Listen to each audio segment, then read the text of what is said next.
జై శ్రీమన్నారాయణ.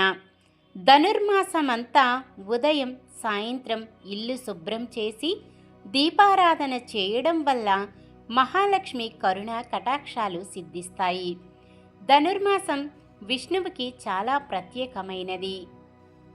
తిరుమలలో నెల రోజులు సుప్రభాతం బదులు తిరుప్పావై గానం చేస్తారు.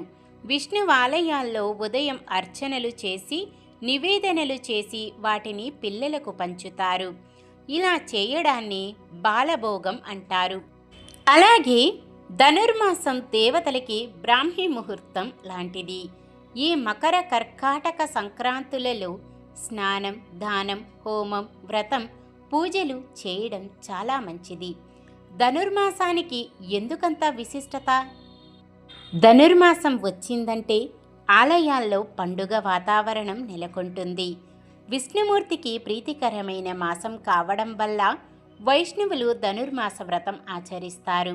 గోదాదేవి ధనుర్మాసమంతా విష్ణువ్రతం చేపట్టి స్వామిని కీర్తించింది. సూర్య ఆలయాలు, వైష్ణవాలయాలు సందర్శించడం చాలా మంచిది.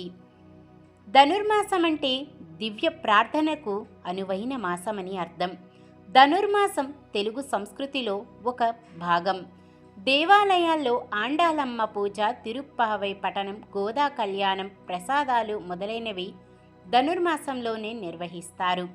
తిరుమలలో ధనుర్మాసం నెల రోజులు సుప్రభాతం బదులు తిరుప్పావై గానం, సహస్రనామర్చనాలతో తులాలకు బదులు బిల్వపత్రాలను ఉపయోగిస్తారు.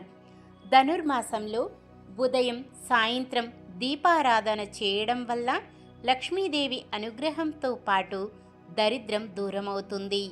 ఈ నెలలో ప్రతిరోజు బ్రహ్మముహూర్తంలో పారాయణం చేసిన వారు దైవానుగ్రహానికి పాత్రులవుతారని ప్రతీతి. సాక్షాత్తు భూదేవి అవతారమైన ఆండాల్ రచించిన దివ్య ప్రబంధమే తిరుప్పావై.